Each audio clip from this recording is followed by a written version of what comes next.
Welcome back to another episode of Rock Boys Football for the third consecutive day. The Miami Hurricanes commitment sweatshirt comes back on for another blue chip commitment, four-star tight end Israel Briggs committing to the Miami Hurricanes. This is one of those kids at the high school ranks that you just want to go bet on. I mean, the size speed profile is certainly there. You take a look at just the athletic profile of Israel Briggs. Let's start with the frame, right? 6'5", 200 pounds, extremely long. That catch radius going to be real big for Miami over the middle of the field. Then you start looking at the multi-sport background. Basketball player, damn good one at that. But I think more importantly, the track and field metrics. And it's not just the 11.4 and the 100-meter dash, which is pretty dang good for a guy that size. What about the jumping metrics? This kid is a very explosive athlete. But here's the thing that separates him, at least in my opinion. We see a lot of tight ends coming out of high school with good size speed profiles. What I think separates a guy like Israel Briggs, how fluid and how coordinated he is for that size. You normally see a lot of these kind of tight ends, the really big, really long ones, and kind of struggle with the body control and the coordination and the movement skills. This kid seems really fluid, really coordinated. That's what sets him apart. He has that size speed profile that you're looking for, but he's also a guy that seems like a really fluid athlete out in space. Now, it's going to look it might look some different ways for Miami. And we're going to talk about what it might look like. At the end of the day, at least in my opinion, you bet on this kid every single day of the week. You bet on these elite caliber athletes and say, hey, they going to figure it out at the collegiate ranks. That's kind of how I feel about a guy like Israel Briggs. Want to talk a little bit more about Briggs, talk about what this tight end board is going to look like for Miami in 2026. Now, before we get into it, as always, just want to say thank you to you guys. It's been a really busy month of June for this Miami Hurricanes program on the recruiting trail. The amount of support y'all have shown the boys been amazing. Appreciate you guys. If y'all do enjoy the content, consider subscribing to the channel. Without further ado, let's get into this one. And so what's it going to look like for Israel Briggs is probably the question that I want to get into. There's a lot of things that you like about him. There's a chance that he just stays out as a wide receiver. That's kind of the position he plays at the high school ranks. Now, the reason I say that is how much weight can Israel Briggs put on that frame is probably a question, because you look at it and say, well, 6'5", 200 pounds. He's got plenty of frame to put on weight. I think to an extent that might be true, but I do think it's a little bit of a narrow frame. Kind of reminds you a little bit of Elias Rudolph's frame, coming out as a 6'5", 200-pound edge rusher. The concern we had with Elias Rudolph back in that 2024 class was, look, how big is that kid going to get?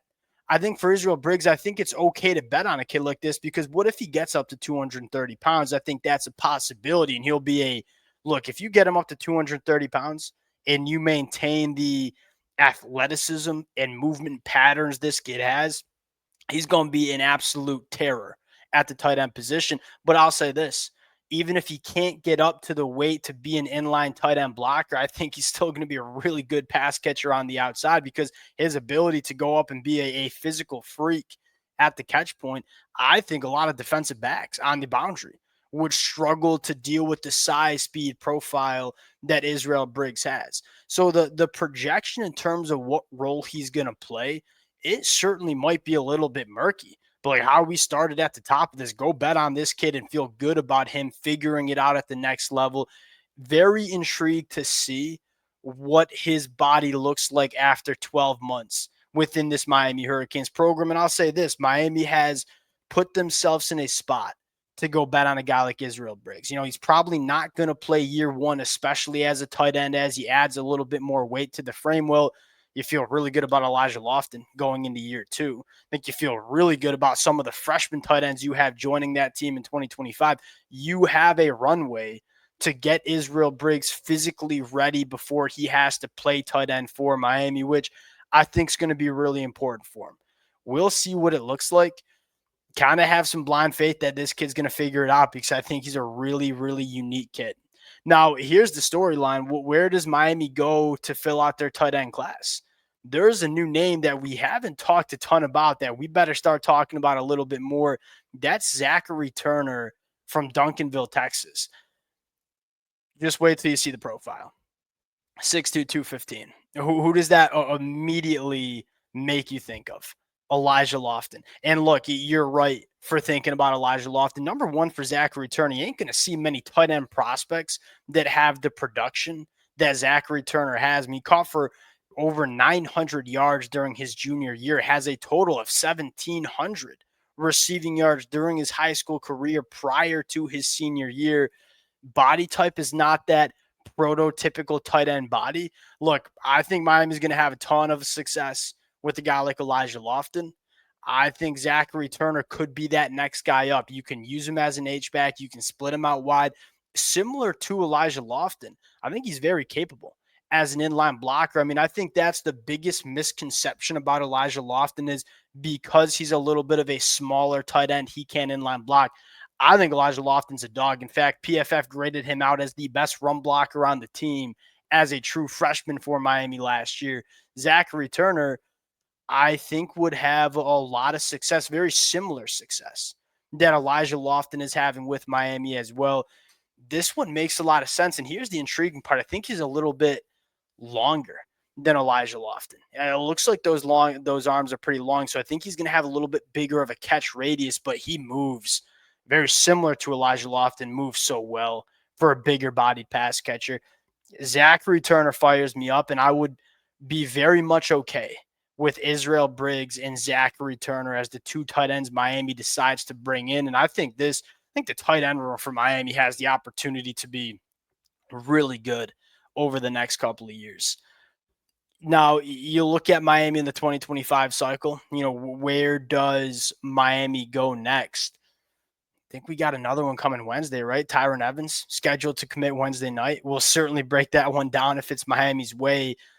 Miami's building some momentum on the recruiting trail, and it sounds like we're going to have a lot of commitments to talk. But I think the other position to talk about real quick is Jay Lamar committing tomorrow night. And it sounds like Georgia is probably back in the driver's seat after Miami made a really big push over the weekend or 2 weekends ago, excuse me. Here's the thing I'll say at the running back position. Number one, it sounds like Javian Mallory is going to stick with Miami. And I think there was a little bit of concern about Alabama sniffing around. It sounds like Miami's going to hold on to Javian Mallory. The second conversation is, hey, who's your biggest competition for Derek Cooper? It's Georgia. So if Georgia goes out and lands Jay Lamar, does that put Miami in the driver's seat for a guy like Derek Cooper? Look, I already probably think Derek Cooper or Miami leads for Derek Cooper right now. If Georgia goes out and lands Jay Lamar, does that really cement Miami as the team to beat for Derek Cooper? I think that was a really unique thing Miami did, where they turned the heat up on Jay Lamar, as well as always kind of recruiting Derek Cooper really, really hard, and said, hey, we kind of ideally lock in one of them, right? If Derek Cooper goes to Georgia, Miami's probably in a good spot for Jay Lamar. Well, if Jay Lamar goes to Georgia, Miami's probably in a good spot for Derek Cooper. We'll see how that plays out. That's kind of an interesting domino to monitor. It's about to get real. The commitments are going to start flooding in, and it sounds like Miami's got a lot of momentum here. Can they hold on to a top 7, maybe even top 5 class? Look, I think there's a real pathway for Miami signing a top 5 class in the country in 2025. You need some things to fall in line. We're starting to see them fall in line. Appreciate you guys rocking with it. If y'all do enjoy the content, consider subscribing to the channel, and we'll talk to y'all later. Peace.